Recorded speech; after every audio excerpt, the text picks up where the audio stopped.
আসসালামু আলাইকুম। আমাদের আজকের টপিক হলো সেল। আমার ক্লাসটা মূলত নার্সিং স্টুডেন্ট যারা আছে তাদের জন্য। তাহলে আমরা শুরু করছি আজকের টপিক সেল। সেল টপিকের শুরুতেই আমরা আলোচনা করব এর ডেফিনিশন নিয়ে। তাহলে দেখা যাক সেল কাকে বলে। Cell is the structural and functional unit of living organism. তাহলে সেল কি হলো? সেল হলো জীবন্ত প্রাণীর গঠনগত ও কার্যকরী একক। যারা আমরা নতুন আছি নার্সিংয়ে, অর্থাৎ নতুন এসে ইংলিশ পড়া আমরা বুঝতে পারছি না, তাদের জন্য আমি একটু ভেঙে ভেঙে যদি বলি, সেল ইজ দ্য, সেল হয় স্ট্রাকচারাল গঠনগত অ্যান্ড ফাংশনাল এবং কার্যকরী ইউনিট অর্থাৎ একক অফ লিভিং অর্গানিজম জীবন্ত প্রাণীর, অর্থাৎ যাদের মধ্যে প্রাণ আছে তাদের এই সেলটা থাকে। আচ্ছা, আমি এখানে আরও একটা ডেফিনিশন দিয়েছি, সেটা দেখা যাক।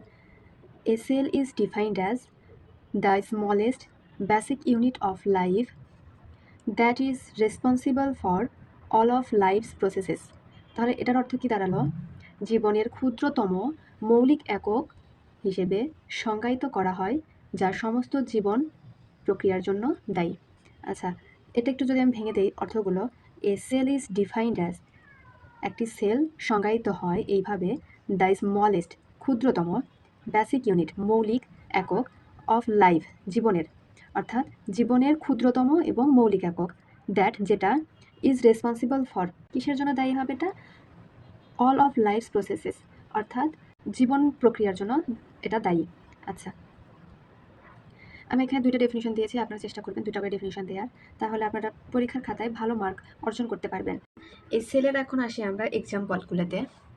সেলের এক্সাম্পলের মধ্যে আছে osteocyte, neuron, WBC and myocyte. আচ্ছা, অস্টিওসাইট যদি আমরা বলি, অস্টিওসাইটটা কি? এটা হলো একটা ম্যাচিউর বোন, যেটা আমাদের কোথায় থাকে? ম্যাচিউর বোনের একটা সেল, যেটা আমাদের সেলটাকে গঠন করে। ইটস স্টে অ্যাট ল্যাকুনা, এটা ল্যাকুনাতে থাকে। অর্থাৎ আমাদের বোনের যে ছোট ছোট গহ্বরগুলো আছে, আপনারা যখন হাড় খান, গরুর মাংস অথবা খাসির মাংসের হাড় খাবেন, তখন দেখবেন যে হাড়ে ছোট ছোট গর্ত দেখতে পাই আমরা। এই গর্তগুলাই হচ্ছিল ল্যাকুনা, যেখানে আমাদের এই অস্টিওসাইটটা অবস্থান করছে। আচ্ছা, এরপরে আসি নিউরন। এই নিউরনটা কি? Neuron is the basic structural and functional unit of nervous system that process and transmit information by electrochemical transmission. এটা আমরা কখন জানবো? যখন আমরা নার্ভাস সিস্টেম পড়বো, তখন আমরা এই নিউরনটা বুঝতে পারবো। আপনারা চাইলে ডেফিনিশনটা এখানে লিখে নিতে পারেন, এখন পড়লেন, পরবর্তীতে যে আবার পড়বেন তখন বিষয়টা আপনাদের কাছে সহজ মনে হবে। তাই আমি ডেফিনিশনটা আরেকবার বলে দিচ্ছি আপনাদেরকে। Neuron is the basic structural and functional unit of nervous system. আপনারা এটুকু বলতে পারেন। তো আরেকটু যদি ভালো করতে চান, সেই ক্ষেত্রে আপনারা বলতে পারেন, neuron is the basic structural and functional unit of nervous system that process and transmit information by electrochemical signalling. Okay, আর ডাব্লিউবিসি এটা তো আপনারা বুঝতেই পারছেন, এটা আমাদের একটা রক্তকণিকা, শ্বেত রক্তকণিকা। আর মায়োসাইটটা কি? মায়োসাইট এখানে আছে দুইটা ওয়ার্ড। মায়ো অর্থ হলো আমাদের মাসেল, আমি এখানে লিখে দিয়েছি। মায়ো হলো মাসেল অ্যান্ড সাইট অর্থ হলো সেল। তাহলে আমাদের মায়োসাইটটা কি হচ্ছে? এটা হচ্ছে হলো মাসেল সেল, মাসেল সেল। ওকে, মায়োসাইটটা হলো আমাদের মাসেল সেল। আচ্ছা, এখানে আমি আরেকটু সুন্দর করে লিখে দিয়েছি, muscle sell that responsible for contraction, অর্থাৎ এটা আমাদের কন্ট্রাকশন করবে। ওকে, মায়োসাইটটা কি হলো? Muscle sell that responsible for contraction. আমি চেষ্টা করেছি এই লেকচারটুকুর মধ্যে যতটুকু ইনফরমেশন আপনাদের দেয়া যায়, আপনাদের জানার জন্য আমার এই ইনফরমেশনগুলো দেয়া। আশা করছি এগুলো আপনাদের কাজে আসবে। ওকে, এরপর আসি আমরা সেলের শেপ নিয়ে। সেলটা অনেক রকমই হতে পারে, এর মধ্যে আছে polyhedral, spherical or oval. Most of the cell দেখা যায় যে এই পলিহেড্রাল শেপের হয়, মোস্ট অফ দ্য সেল। আর কিছু সংখ্যক ফ্রি সেল আছে যেগুলো আমাদের স্ফেরিক্যাল অর ওভাল হয়। তাহলে আপনাদের সুবিধার জন্য আমি এখানে একটু লিখে দিই, most of the cell, most of the cell আর মোস্ট অফ দ্য সেলস আর পলিহেড্রাল, পলিহেড্রাল। ওকে, আর কিছু সংখ্যক ফ্রি সেল আছে যেগুলো আমাদের স্ফেরিক্যাল অর ওভাল হয়, তাহলে লিখছি some free cell, FR some free cell. Okay, oh sorry, cell লেখা হয়নি, সাম ফ্রি সেল। আচ্ছা, এরপর যদি আমরা আসি যে সাইজ, একটা সেলের সাইজ কেমন হয়, এখানে আমরা দিয়েছি এভারেজে, এর মধ্যেই হতে পারে একটা সেলের সাইজ, দিয়েছি 5 মাইক্রোমিটার টু 50 মাইক্রোমিটার, এর মধ্যে আমাদের সেলের সাইজটা হয়ে থাকে। ওকে, এরপর আসি, the cell is composed of 2 basic parts. একটা সেল 2টা বেসিক পার্ট নিয়ে গঠিত হয়, সেটা কি? Cytoplasm and nucleus. সাইটোপ্লাজমটা হচ্ছে আমাদের আউটার মোস্ট পার্ট, এটা হলো আউটার মোস্ট পার্ট, অর্থাৎ এটা আমাদের একটা সেলের বাহিরে থাকবে এবং নিউক্লিয়াসটা ভেতরে থাকবে। তাহলে যদি আমরা এটা বলি ইনার পার্ট,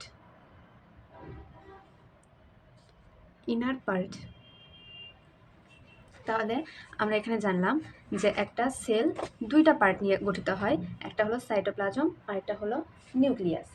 আর এখানে আরেকটা কথা আছে, সাইটোপ্লাজমটা হচ্ছে আউটার মোস্ট পার্ট এবং নিউক্লিয়াসটা হলো ইনার পার্ট, অর্থাৎ সাইটোপ্লাজম কোথায় থাকবে? আমাদের বাহিরে থাকবে, অর্থাৎ নিউক্লিয়াসের বাহিরে থাকবে, আর নিউক্লিয়াসটা থাকবে কোথায়? ভেতরে থাকবে, এটা হলো কেন্দ্রীয় একটা পার্ট। এখানে আপনাদেরকে আরেকটা ইনফরমেশন দিয়ে রাখি, the largest structure within the cell, এটা হলো নিউক্লিয়াস। তাহলে কি? নিউক্লিয়াসটা হলো আমাদের একটা সেলের লার্জেস্ট পার্ট। আর এই নিউক্লিয়াস আমাদের কি কি ধারণ করে? নিউক্লিয়াস ধারণ করে হলো এর মধ্যে নিউক্লিওলাস, ক্রোমাটিন, আরও যদি বলি নিউক্লিওপ্লাজম, এগুলা আমাদের নিউক্লিয়াসটা এর মধ্যে ধারণ করে। আচ্ছা, আমাদের এই পার্টটা মূলত ফিজিওলজির জন্য, এটা ফাংশন অফ সেল। ফিজিওলজিতে আমরা জানি ফাংশনটা অনেক বেশি পরিমাণে আসে, এই জন্য আমি এখানে দিয়েছি, যেহেতু আমাদের ক্লাসটা করলে ফিজিওলজি অ্যানাটমি দুটারই হয়ে যাবে, এই জন্য দিয়েছি এখানে। তাহলে ফাংশন অফ সেল যদি আমরা বলি, প্রডিউসেস এনার্জি, এটা কি করবে? আমাদের শরীরে এনার্জি প্রডিউস করবে। তারপর কি বলা হয়েছে? Provide support, growth and repair. তাহলে একটা সেল আমাদের সাপোর্ট করবে, এটা গ্রোথ করবে এবং রিপেয়ার করবে। ধরুন যে আমাদের একটা জায়গায় ক্ষত হয়েছে, সেই ক্ষতটাকে যে আবার সেল বিভাজনের মাধ্যমে, অর্থাৎ কোষ বিভাজনের মাধ্যমে যে সৃষ্টি হবে অন্যান্য কোষ, সেটার মাধ্যমে আমাদের এটা রিপেয়ার করবে। এরপরে আছে গ্রোথ, ওই যে আমরা ছোট থেকে বড় হচ্ছি, এটা তো কোষ বিভাজনের মাধ্যমেই আমরা বড় হচ্ছি। আমাদের হাত পা যে বৃদ্ধি পাচ্ছে, লম্বা হচ্ছে, আমরা লম্বা হচ্ছি, এগুলো কোষ বিভাজনের মাধ্যমে বড় হচ্ছে। এজন্য বলা হয়েছে যে গ্রোথ, এটা আমাদের কিসে কাজ করছে? সাপোর্ট করছে, আমাদের গ্রোথে সাহায্য করছে এবং একটা ক্ষত রিপেয়ার করছে। ওকে, এরপর কি বলা হয়েছে? প্রোভাইড স্ট্রাকচারাল সাপোর্ট, আমাদের গঠনগত যেই সাপোর্টগুলো আছে, অর্থাৎ আমাদের বোন আছে, বোনগুলো যে বৃদ্ধি পাচ্ছে, বড় হচ্ছে। আমরা তো যখন ছোট ছিলাম তখন তো আর একবারে আমরা এরকম বড় হইনি, আস্তে আস্তে এগুলো বিভাজন হয়েছে, এর মাধ্যমে তো আমরা বড় হয়েছি। এজন্য বলেছে প্রোভাইড স্ট্রাকচারাল সাপোর্ট। এরপর বলেছে সেল এইডস ইন রিপ্রোডাকশন, অর্থাৎ আমাদের যে প্রজনন তন্ত্র আছে, আমাদের যে প্রজনন হয়, এই সময়ে আমাদের এই সেলটা সাহায্য করে, এখানে একটা বড় ভূমিকা পালন করে এই সেল। ওকে, আমাদের 4টা হলেই হবে না, এর সাথে আরও পয়েন্ট লাগবে, যেহেতু এটা আমাদের এসএকিউ বি নাম্বারের ক্ষেত্রে আসতে পারে, সেই ক্ষেত্রে আমরা এখানে 6 থেকে 8-9টা পয়েন্ট দিব। এখানে 4টা হয়েছে, তাহলে আমরা যদি আরও একটু কিছু পয়েন্ট বলি, আমরা 5 নাম্বার এখানে লিখব অবটেইন নিউট্রিয়েন্টস, অর্থাৎ সেলটা কি নিউট্রিয়েন্ট অর্জন করে, সেল অবটেইন নিউট্রিয়েন্ট। 6 নম্বরে আমরা বলবো transport material, transport material, transport materials, অর্থাৎ এখানে আমরা অক্সিজেনটা সেলে পাঠাবে এবং সেল থেকে কার্বন ডাইঅক্সাইড কোথায় যাবে? আমাদের শরীরের বাইরে যাবে। এই অক্সিজেন এবং কার্বন ডাইঅক্সাইড যে ট্রান্সপোর্ট হচ্ছে, এটাকে বলা হয়েছে ট্রান্সপোর্ট ম্যাটেরিয়াল। তাহলে আমরা এখানে একটু ব্র্যাকেটে লিখে দিই অক্সিজেন টু সেল, অর্থাৎ আমরা এনভায়রনমেন্ট থেকে অক্সিজেনটা কোথায় দিব? সেলে দিব। Oxygen to cell and carbon dioxide away from, অর্থাৎ আমাদের শরীর থেকে কোথায় যাবে? বাহিরে যাবে। Carbon dioxide away from cell. আচ্ছা, এরপরে যদি আমরা বলি আমাদের 7 নাম্বার পয়েন্ট, তাহলে আমরা বলতে পারি ইট হেল্পস ইন সিগ্রেশন। এটা আমাদের কি করে নিঃসরণ করে? It helps in সিগ্রেশন।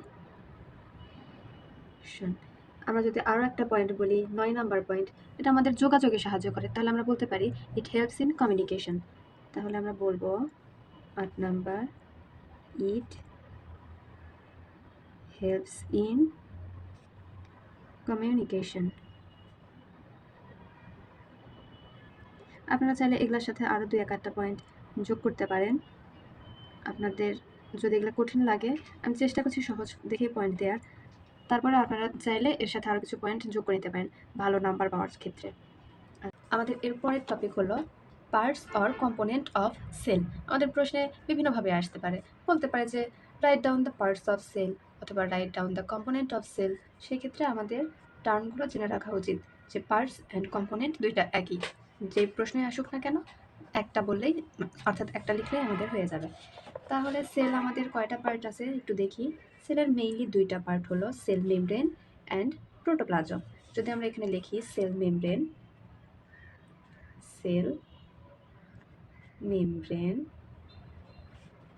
or protoplasm।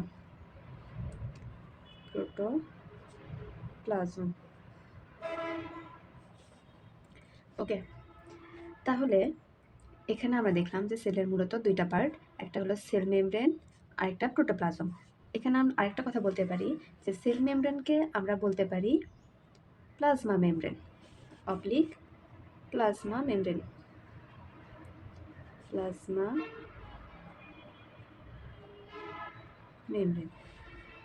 তাহলে আমরা এটা মনে রাখবো যে সেল মেমব্রেনকে কখনো কখনো প্লাজমা মেমব্রেনও বলা হয়। কোথাও যদি লেখা থাকে যে প্লাজমা মেমব্রেন, সেই ক্ষেত্রে আমরা ঘাবড়াবো না, সেল মেমব্রেন এবং প্লাজমা মেমব্রেন দুইটা একই কথা। আচ্ছা, এবার আসি প্রোটোপ্লাজম।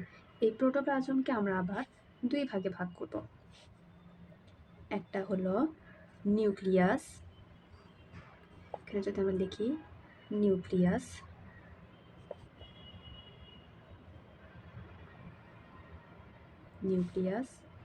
এবং আরেকটা হলো সাইটোপ্লাজম।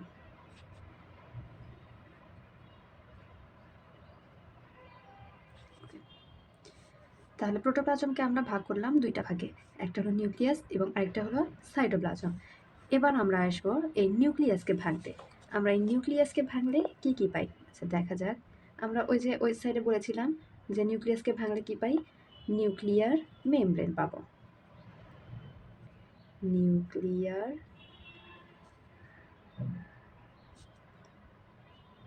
মেমব্রেন পাবো। এরপরে পাবো নিউক্লিওলাস,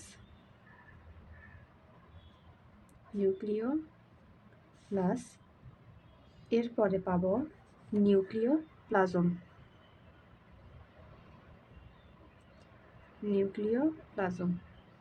এরপরে পাবো ক্রোমাটিন।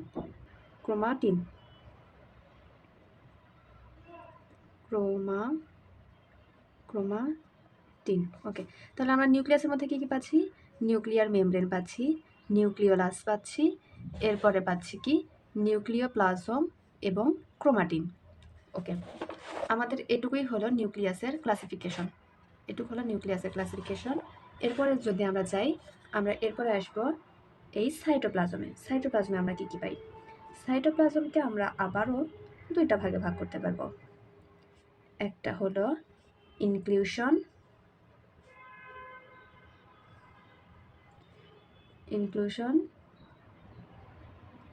এবং আরেকটা হলো অর্গানালিস।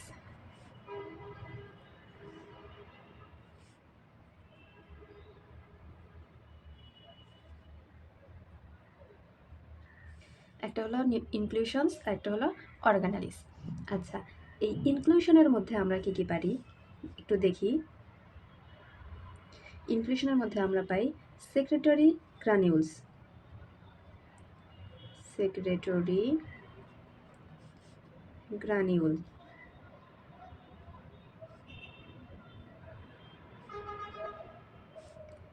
এরপরে পাবো glycogen and lipid. Glycogen and lipid. এরপরে পাবো পিগমেন্টস। ওকে, পিগমেন্ট। এরপরে হলো ক্রিস্টাল।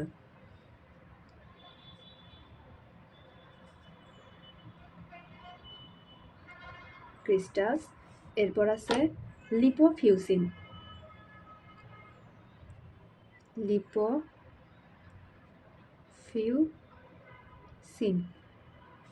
লিপোফিউসিন। এরপর আছে আমাদের হেমোসিডেরিন।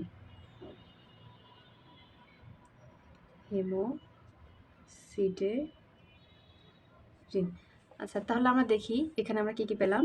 এখানে আমরা ইনক্লুশনের মধ্যে পেয়েছি secretory granules, glycogen and lipid, pigment, crystals, lipofuscin and hemosiderin. Okay, এরপরে আমরা যদি আসি অর্গানালিসকে আমরা যদি ভাঙতে যাই, আমরা এটাকে আবার দুইটা ভাগে ভাঙতে পারি। একটা হলো মেমব্রেনাস এবং অন্যটা হলো নন মেমব্রেনাস। ওকে, আমরা তাহলে মেমব্রেনাসটা লিখি।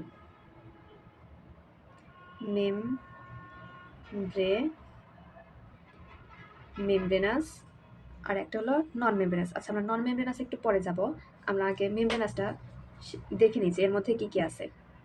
মেমব্রেনাসের মধ্যে আছে মাইটোকন্ড্রিয়া।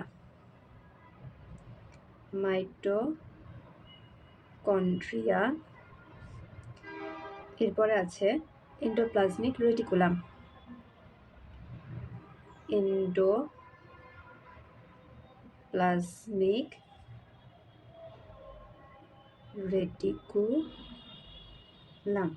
এরপরে আছে গলজি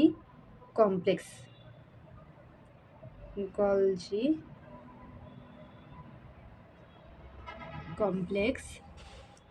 এরপরে যদি আমরা যাই তাহলে আমরা বলবো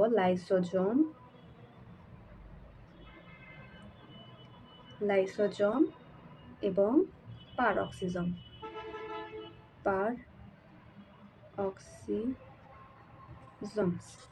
ওকে, মেমব্রেনাসের মধ্যে আমরা কি পেলাম? মাইটোকন্ড্রিয়া পেলাম, এন্ডোপ্লাজমিক রেটিকুলাম পেলাম, গলজি কমপ্লেক্স পেলাম, লাইসোজোম পেলাম এবং পারঅক্সিজোম পেলাম। আচ্ছা, এখানে যদি আমরা একটু বলি যে মাইটোকন্ড্রিয়া এটা কি, এটা ওই যে আমরা পড়েছিলাম না ইন্টারে, যে মাইটোকন্ড্রিয়া হলো কোষের পাওয়ার হাউস বলা হয়। তো এটা আপনারা একটু লিখে নেবেন সাইডে, আমার এখানে জায়গা কম, এই জন্য আমি লিখলাম না, যে মাইটোকন্ড্রিয়া হলো কোষের পাওয়ার হাউস। আচ্ছা, এরপরে আমরা আসবো এখানে যে আমাদের ছিল নন মেমব্রেনাস, এটা আমরা একটু নিচে লিখি।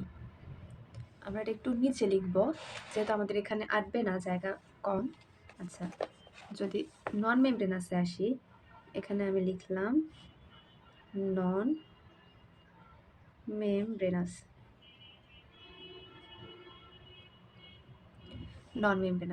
আচ্ছা, তাহলে আমাদের নন মেমব্রেনাস অর্গানেলিসের মধ্যে আমরা কি কি পাবো?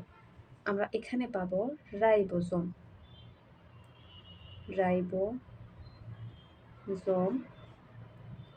এরপরে পাবো সেন্ট্রিওল।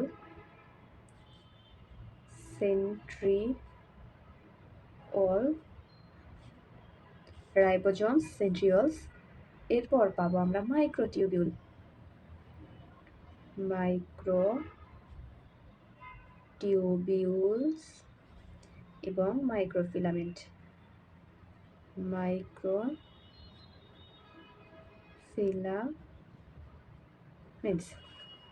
ওকে,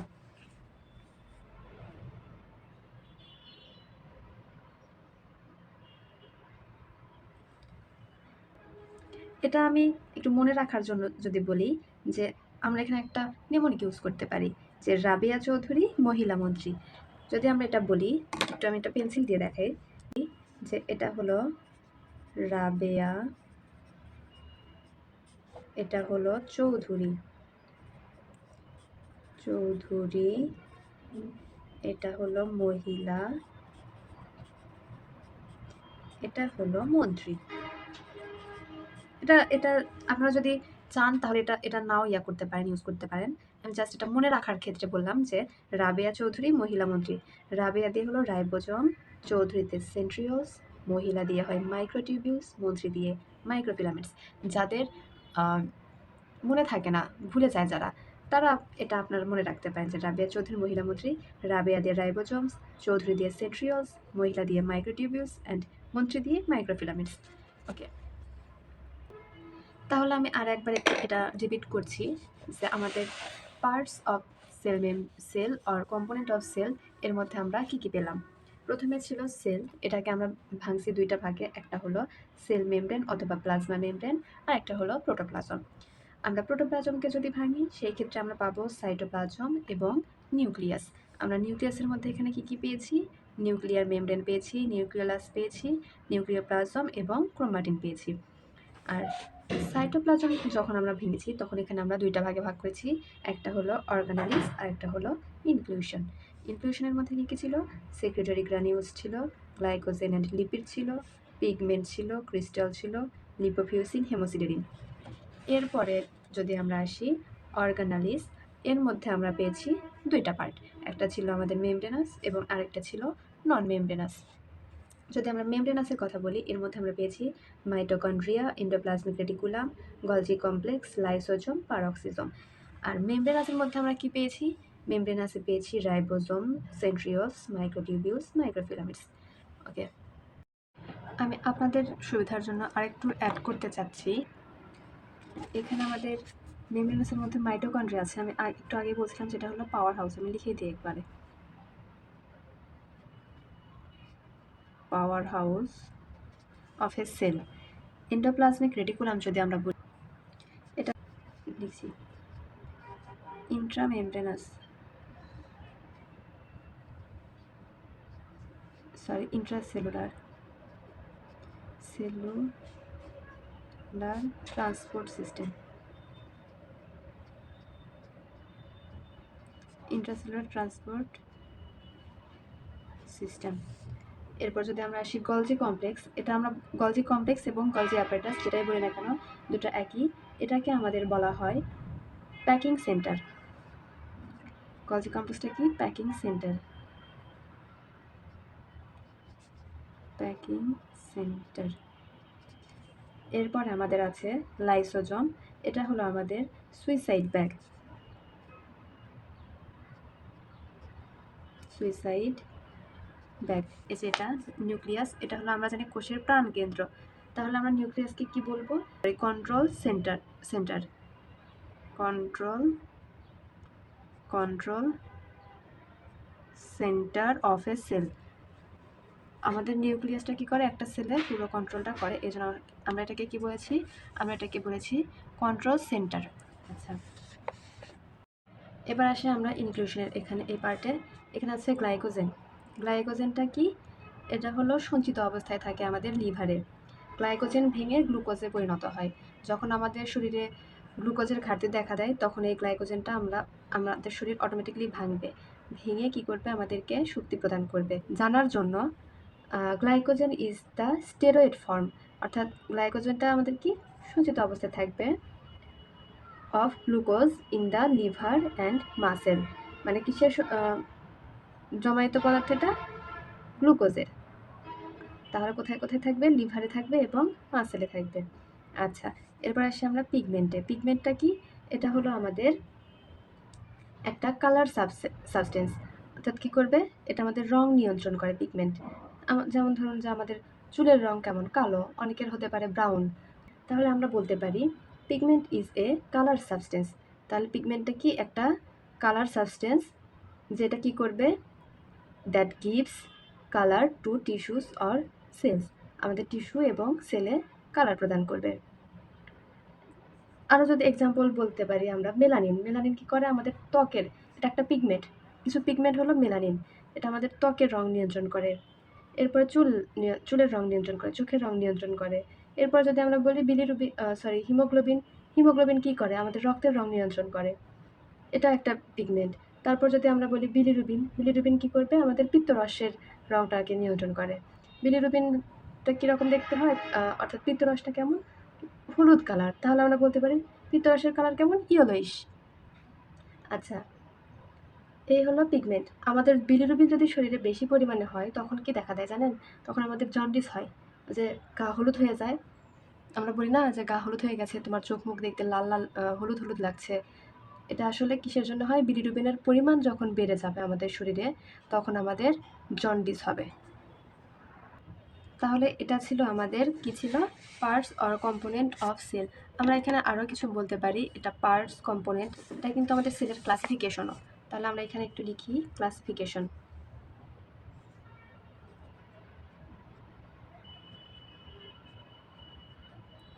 ক্লাসিফিকেশন অথবা টাইপসও বলতে পারি, আমাদের প্রশ্নে যেটাই চাক না কেন আমাদের এটা পুরোটা দিলেই আমাদের হয়ে যাবে। আচ্ছা, এরপরে আমরা এখন পড়ব ক্যারেক্টারিস্টিক্স অফ সেল। আমরা সেলের বৈশিষ্ট্য পড়ব। আচ্ছা, সেলের বৈশিষ্ট্য কি? Needs nutrition and oxygen. তাহলে সেলটা আমাদের কি লাগে? ওর লাগে নিউট্রিশন, অর্থাৎ পুষ্টি লাগবে, এবং অক্সিজেন লাগবে। অক্সিজেন ছাড়া তো আমাদের সেল বাঁচবে না, মৃত্যু হয়ে যাবে। আচ্ছা, এরপরে কি বলেছে? Produce its own energy. এটা কি করবে? এটা নিজের শক্তি নিজেই তৈরি করবে। Necessary for its growth, repair and, এখানে আসলে লেখা হয়নি, অ্যান্ড আদার অ্যাক্টিভিটিস বলতে পারেন আপনি। তাহলে কি করবে? ওর নিজের প্রয়োজনে, যেমন ওর গ্রোথ, অর্থাৎ ওর বৃদ্ধি এবং ক্ষতপূরণ এবং অন্যান্য কার্যকলাপের জন্য নিজের এনার্জিটা সে নিজেই উৎপাদন করবে। এরপরে কি বলা হয়েছে? Eliminates carbon dioxide and other metabolic waste. তাহলে সে কার্বন ডাইঅক্সাইড এবং অন্যান্য উপাদান যেগুলো আছে, অর্থাৎ অন্যান্য বর্জ্য উপাদান যেগুলো আছে, সেগুলো আমাদের শরীর থেকে বের করে দিবে। আচ্ছা, দে পারফর্ম সেভারাল মেকানিক্যাল অ্যাক্টিভিটিস। সে কী করবে? মেকানিক্যাল ক্রিয়াকর্ম যেগুলো আছে সেগুলোতে পারফর্ম করবে। এরপরে কি বলেছে? A cell generate a variety of chemical reaction. সে অনেক রকম কেমিক্যাল রিয়াকশনেও জেনারেট করতে পারে। The cell stores hereditary information, অর্থাৎ সেলটা কী করবে? আমাদের বংশগত ইনফরমেশন যেগুলো আছে, অর্থাৎ বংশগত তথ্যগুলো সে জমা করবে। ক্যাপাবল অফ সেলফ রেগুলেশন, সে নিজে নিজেই কী করতে পারে? সেলফ রেগুলেশন করতে পারে। Maintain the environment for its survival, সে তার নিজের এনভায়রনমেন্টে কী করবে? সার্ভাইভ করতে পারবে। এই ছিল আমাদের আজকের অংশটুকু। আমরা সেল পার্ট মোটামুটি শেষ করেছি। আমরা নেক্সট পার্টে শুরু করব সেল মেমব্রেন। আশা করি আপনারা সবাই বুঝতে পারছেন আমার ক্লাস। আমি এতক্ষণ যা পড়িয়েছি আপনারা অবশ্যই এগুলো নোট করবেন। আর কোথাও যদি সমস্যা হয় সেক্ষেত্রে আমাকে বলবেন, কমেন্ট করবেন, আর ভুল ত্রুটিগুলো ক্ষমা সুন্দর দৃষ্টিতে দেখবেন। ধন্যবাদ সবাইকে।